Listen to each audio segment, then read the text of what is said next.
Hey, welcome back. I lied. I didn't lie, I just didn't intend. I found some ground hamburger in my refrigerator that we'd forgotten we bought. So I have got to make it into something today.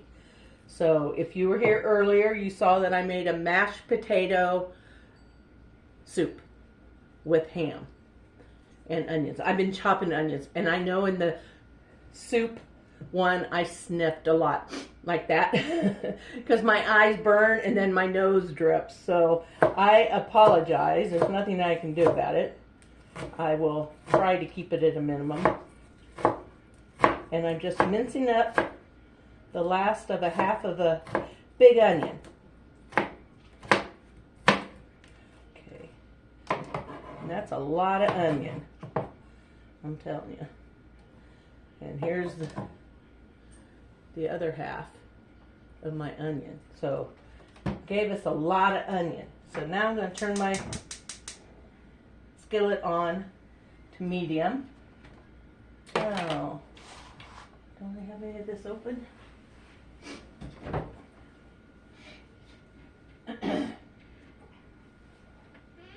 Guess I used it. Must have been a while back. Probably making sausage gravy or something.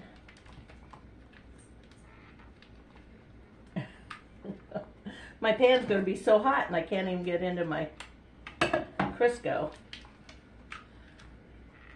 Isn't it ridiculous how hard you have to work to get something open?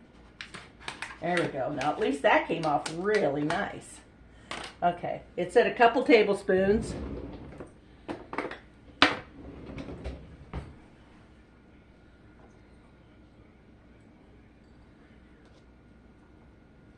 Oh, maybe I don't have to. Yeah, I think I do if it's ground because it won't put off much fat. Okay, and our hamburger.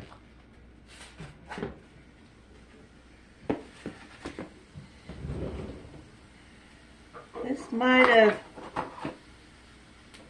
been okay till tomorrow, but I wasn't going to take a chance.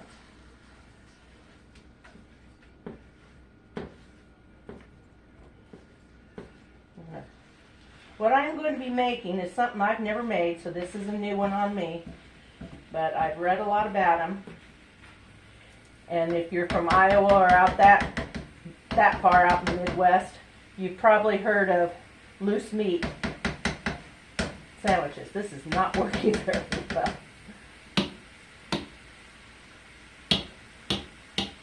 There we go. You've heard of loose meat. And they're basically a kind of sloppy joe without tomato sauce in them. So I want you to get this broken up. And since it's been sitting around a couple days longer than usual, it's a little tougher than usual. I'll tell you what, when you get this lean meat I get it from Walmart, I have no complaints. I know some people don't like their meat. I love their meat. Even their steaks and roasts. I have never had a problem with it. So if you do, I understand why you don't go there for your meat. Now, there's meat stores. And of course, they have excellent meat. There's one in Roanoke called John's Meats. Excellent meat. There's one in Wabash called Pools, and there's one in Waynedale outside of Fort Wayne. It's called Hills Market. All of them have great meats. All of them. So I have no problem with my Walmart hamburger. Yeah, sure, every once in a while I want to splurge. I might want to, go get a really good steak. Well, if I'm willing to pay the price and I have it for a long time. Got to put you down. There we go. It's been a long time since I have bought steak or anything. Oh my gosh. It's so expensive. But it's a lot cheaper to make it at home than it is to go out and buy it now. Price of everything is just awful if you want, like my favorite steak's the Delmonico. And I can tell you, I've been watching television shows, cooking shows, that tell you they're cooking a Delmonico, and they're full of poo. They were New York's, y'all. I know the difference between a ribeye and a New York. And that was no ribeye they were trying to pass off on us. It could have been a sirloin, but by the cut of it and everything, I'm sticking with my guns and saying that was a New Yorker, a New York strip. So, okay, here we go. I'm going to turn my fire up just a little. Get it cooking a little faster. And we're going to add the onions.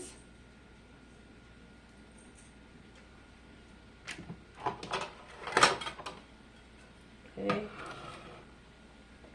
Oh, I forgot to put the salt in the bottom. Okay, missed a step. Doggone it, I hope that doesn't make that much difference. You're supposed to put in about 2 teaspoons of salt in with the Crisco before you put in your hamburger. And I totally messed that up. So, hopefully it's not going to make that big a difference. Salt, supposed to have salt. My kitchen's a mess.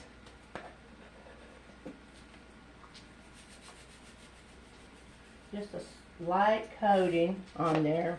Probably no more than a teaspoon. And I want to put some pepper on. What did I do with my pepper? Aha. And again, to your taste, that's probably no more than a teaspoon either. We like pepper, so we don't care if it's a little heavy. Now where's my, I guess my soup spoon, excuse my big face, is being washed. So I have my mashed potato soup with ham, and it looks and it tastes delicious. It's a little thin. If you like your soup soupy like that, by all means. But next time I make it, I'm going to add either less broth or more mashed potatoes than it called for, because I want mine to be a little heartier than this. So I'll probably end up making just a cornstarch slurry to tighten it up just a little. I would use instant potatoes. Those are the best thing in a potato soup. If you think it's too loose and you want to tighten it up, get some instant potato flakes. And they'll do the trick every time. But I don't have them, because I never use them anymore. So the box I did have got so old I threw it away. And there really wasn't hardly any of it left anyway. That's why I went ahead and decided to throw it away. Okay. Now this is going to continue to cook until all the juices, you can see those pooling up down there, till all those have been soaked into the meat or evaporated. So I'll put you on pause and bring you back for the very next step. Okay. It's going to be good. I know it's going to be good. Thanks for watching, everybody. Remember, I'm Kat, and this is Kat's Cooking Kitchen. Look for me on YouTube and Facebook. And if you like what you see and you're on YouTube, you go down to the subscribe button, hit it, and then click on the bell, and you'll get a notification every time I post a video. So if you like what you see, please share with your friends and subscribe to my channel. I'd greatly appreciate it. Thank you so much.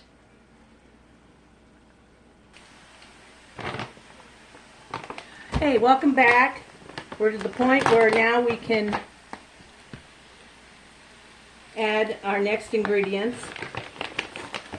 It calls for 2 tablespoons of sugar with this amount of meat. And I'm using monk fruit because I don't want real sugar in it. And then we need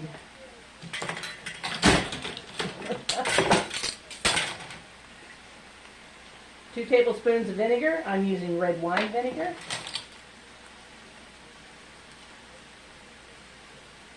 I don't think the recipe would care what vinegar you were adding. And it calls for 2 tablespoons of mustard.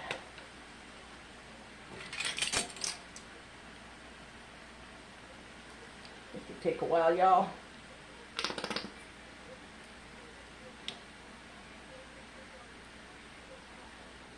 I don't think I have much more than 2 tablespoons in there.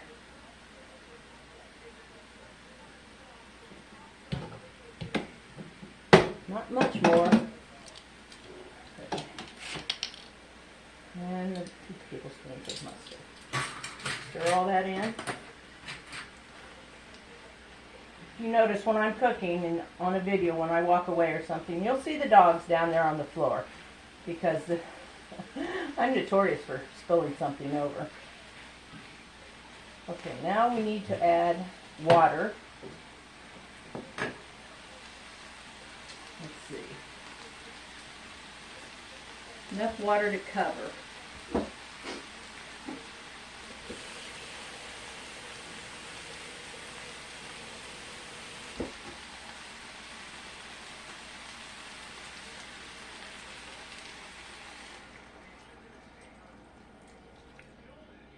That was 2 cups of water.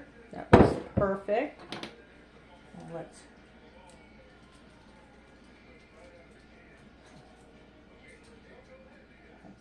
couple of pieces of raw hamburger in there, that won't matter. It's going to cook right up. And keep mashing it down in the water.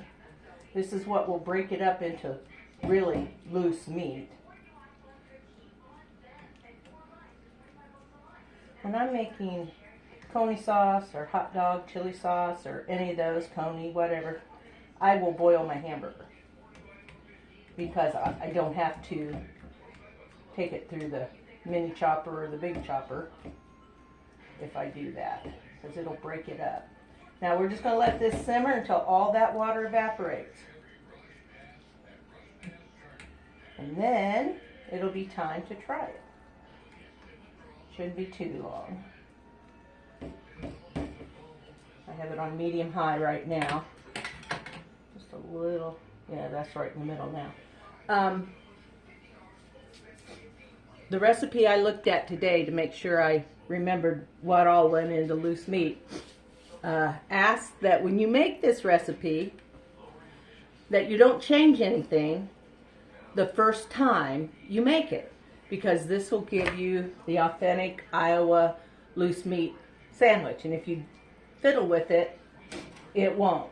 You don't add garlic, you don't add Worcestershire sauce, don't add ketchup. Don't do any of that. Just let it simmer and get that flavor that we've added to it. And then the next time, if you think it needs a little something, go ahead. But she wants you to at least try it the way it's really made, because you may decide you really, really like it that way. Okay, there we go, folks. Got her all patted down. We got her boiling away, and I'll see you back. And when I do come back, it's going to be ready. It's going to be ready to taste it. Hang in there, and thank you so much for sticking with me and watching. Hey, welcome back. Excuse me. It's ready. There it is. No water. I did end up draining it and getting about before I added the water, I drained off about 3/4 cup of fat that just wasn't evaporating, so I was in a hurry. But here you go. The last thing we did was pour in 2 cups of water to let it simmer through and let that water evaporate, which it has done nicely. Now it's to season it for salt and pepper. I'm going to give it a little taste. It sure smells good.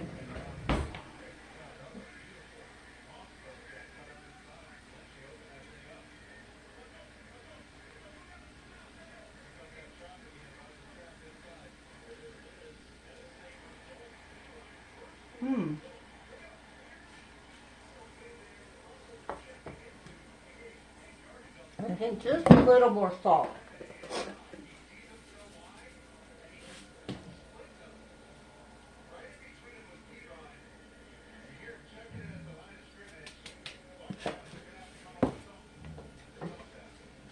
Get some of the pepper coming through. Now when she eats it, she puts mustard on her bun and lots of dill pickles. That's what she said. I'll probably use mustard, but I don't know. I think I have some. Oh, I have dill pickle relish. I can use that. Okay. Let's give it another taste, shall we? Maybe I'll just need to keep changing the seasoning so I can keep tasting it.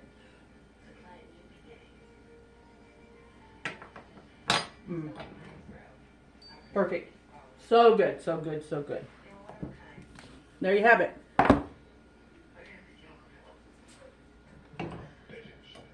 Loose meat. And you know what?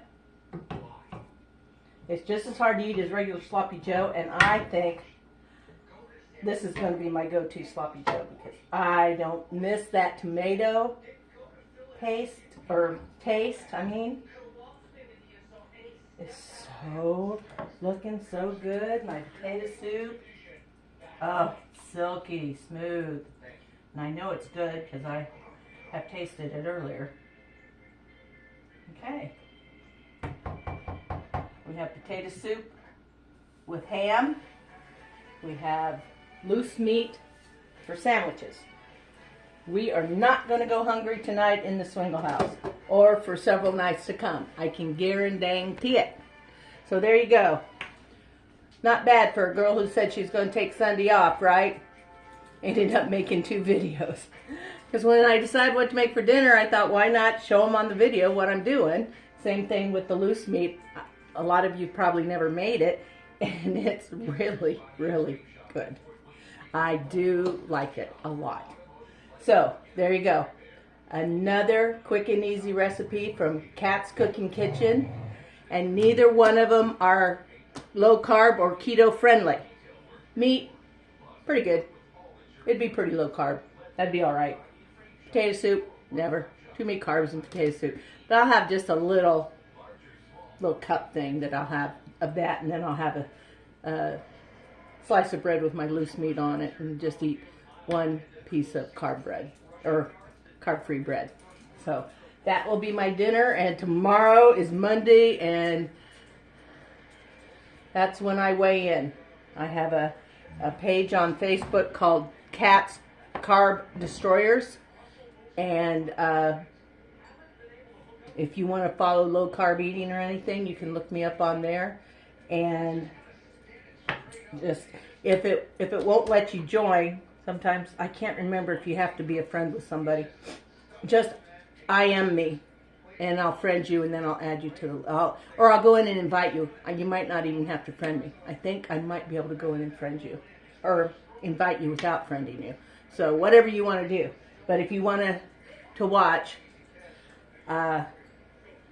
it's a decent sized group with just a few participants. About all of them pay attention and view the posts that are put up, but a lot of people don't input recipes or their meals or anything like that, but they are watching what we're doing. Tina Inman is a great contributor. She makes delicious looking, low carb, wonderful meals. Wonderful meals. Her and her husband Tim cook together a lot of times, and they make some really yummy dinners. Beef and noodles, cornbread, all this stuff is keto that they make. So if you want to follow that, you can. There's a gazillion low carb and keto websites, so you have your pick of probably thousands of them. But if you have any questions or anything, please instant message me, or message me through the comments on YouTube and Facebook. You can message me or make a comment under the video that's on there, and ask any questions or make a comment. I am open to suggestions and ideas for videos. So this has been a great Sunday, y'all. Thank you so much for joining me. And remember, I'm Kat, and this is Kat's Cooking Kitchen. Good night.